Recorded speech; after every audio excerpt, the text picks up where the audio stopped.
Al-Fanani bilih manah kala wau nggadahi fungsi nomor sepindah ingkang diwastani basyirah. Terus tingkatan ingkang pertama fungsinya manah kala wau ingkang diwastani basyirah atau ingkang disebut mata batin.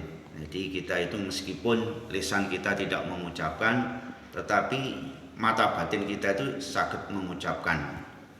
Lah kalau wau ingkang disebut istilah tasawuf nggih menika syirul asrar.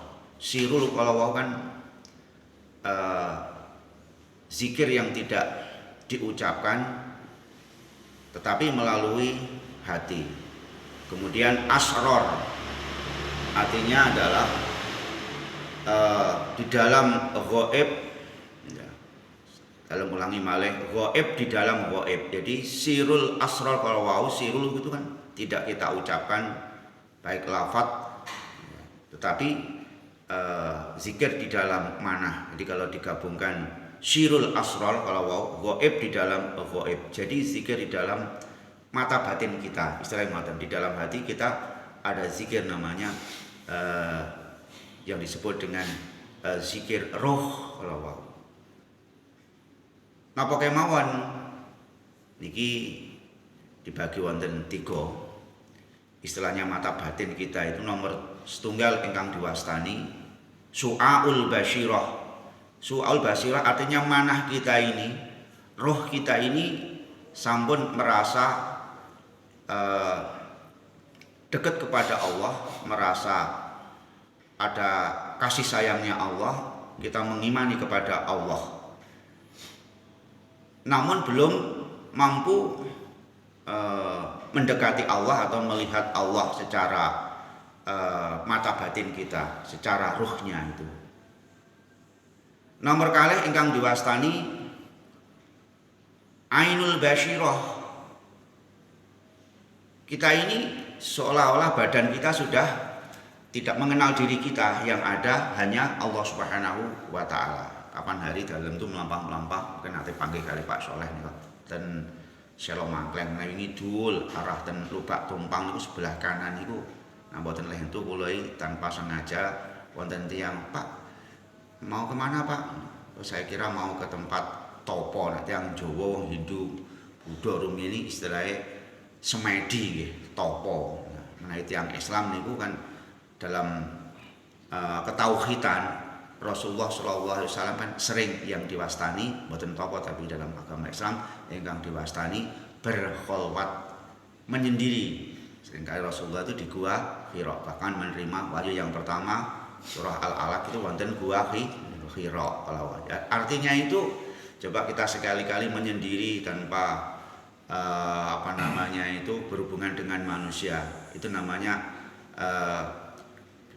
kholwat di dalam agama Islam. Zikir di dalam manah kita secara ruh itu. Kemudian ingkang nomor 3 ingkang diwastani hakul basyirah. Basyirah kan mata batin artinya. Melihat alam kalau wau sudah tidak merasa seolah-olah itu yang dilihat niku alam, seperti saat kita itu wisata. Saat wisata ini yang dilihat alam, gunung, tumbuh-tumbuhan. Kalau sudah tingkatan hakul basyirah itu bukan alamnya mata kita yang melihat atau secara basar, secara zahir, tapi melihatnya secara mata batin, secara ruh yang disebut dengan basyirah, yang ada hanya Allah itu. Jadi bukan fisiknya tetapi keberadaan Allah itu. Itu yang disebut dengan hakul basyirah. Lajeng nomor kalih tingkatan atau fungsinya manah kalau wau inggih menika ingkang diwastani hati sebagai dhamir. Jadi manah kita sebagai perintah moral yang diperoleh melalui mata batin. Jadi dalam manah kula panjenengan sedaya itu ada dorongan sebagai moral. Oh ini benar, oh ini salah. Kalau kita melihat kejadian-kejadian secara basar, secara zahir, manah kita itu pasti tidak bisa dibohongi. Mana yang benar, mana yang salah. Maka seorang hakim itu harus menggunakan mata batin, mana yang benar, mana yang salah. Apabila yang salah menjadi benar, benar yang menjadi salah suatu ketika itu pasti akan terbongkar. Allah dawuh wa qalu jaa wa zaunal batila innal batila kana zauqa. Suatu ketika apabila datang kebenaran, yang batil pasti akan hancur. Kemudian nomor 3, fungsinya mana ingkang diwastani fuad. Kalau wau mana sebagai hati, sebagai hakim, kalau wau ingkang zomir, kalau wau kan perintah moral dan perintah secara mata hati. Nah, nomor 3 fuad, setelah ada perintah adalah menghakimi ini. Yang ketiga itu sebagai penghakim. Oh salah, oh bener gitu. Nomor sekawan fungsinya atau tingkatannya mana kalau wau ingkang diwastani asrol, ingkang sampun dawuh dalam dawuhaken kalau wau inggih menika kekuatan misterius di dalam hati manusia yang tidak dimiliki oleh semuanya orang. Jadi ada kekuatan misterius di dalam hati kita ini, yaitu secara istilah zikir itu secara ruh. Kemudian nomor gangsal ingkang diwastani fungsi secara tingkatan manah kalau wau ingkang diwastani latifah, yaitu menerima berita dari langit. Jadi orang-orang yang hatinya bersih, berkholwat kalau wau, yang Hindu nopo Buddha semedi kalau wau, zikir tanpa lisan atau secara menyendiri, secara mata batin, secara ruh atau basyirah kalau biasanya pun kalau sudah mencapai suatu kesempurnaan itu akan mendapat berita dari Allah Subhanahu wa Ta'ala. Kalau kita melihat orang-orang dulu seperti Joyoboyo itu kan katanya mboten meninggal tapi muksa kalau wau.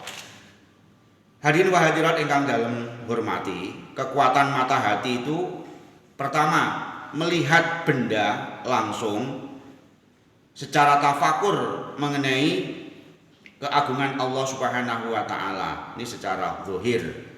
Kemudian mata hati yang terbuka, apabila hati ini sudah terbuka, kita sudah membersihkan hati secara kholwat tadi itu, baik su'aul basyirah, ainul basyirah, hakul basyirah, maka mata hati kita itu bisa terbuka, bisa menyaksikan dengan keimanan. Cara menyaksikan dengan keimanan, bukan dengan dohir, bukan dengan mata, tapi keimanan antara alam yang jasad dengan alam ruh.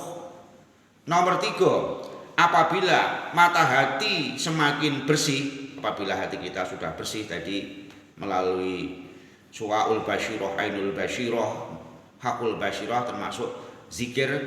Kalau ini sampun dalam sampaikan ada tingkatan 7 itu, termasuk kemarin melalui muraqabah dan sebagainya, mujahadah, maka akan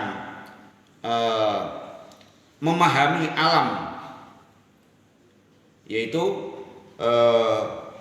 secara akhirat. Jadi alam secara akhirat, bukan alam fisik. Ini yang telah dijelaskan wonten kitab Al-Hikam karanganipun Ibnu Athaillah. Sebaliknya, matinya mata hati seseorang, tidak hanya hati tapi matinya mata hati seseorang, tandanya tidak merasa bersalah. Jadi nyun sewu ta wonten tiyang ingkang sampun istilahnya itu swaya ibadah, boten ibadah, ora salah, ora salat ya ora salah, enggak merasa salah, nglakoni kemaksiatan ya ora merasa berdosa. Nah, apabila melakukan kesalahan juga tidak merasa berdosa, ini menunjukkan hatinya yang kotor, mata hatinya yang kotor karena jauh dari Allah Subhanahu wa Ta'ala. Hadirin hadirat, makaten 5 tingkatan dan fungsinya hati, serta 3 yaitu syirul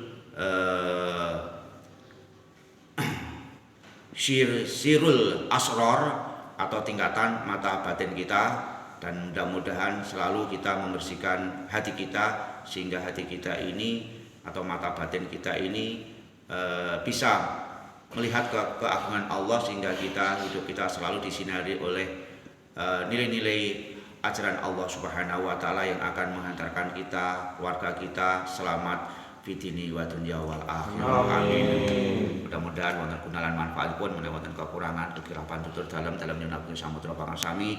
Wa afu minkum, wassalamualaikum warahmatullahi wabarakatuh. Waalaikumsalam.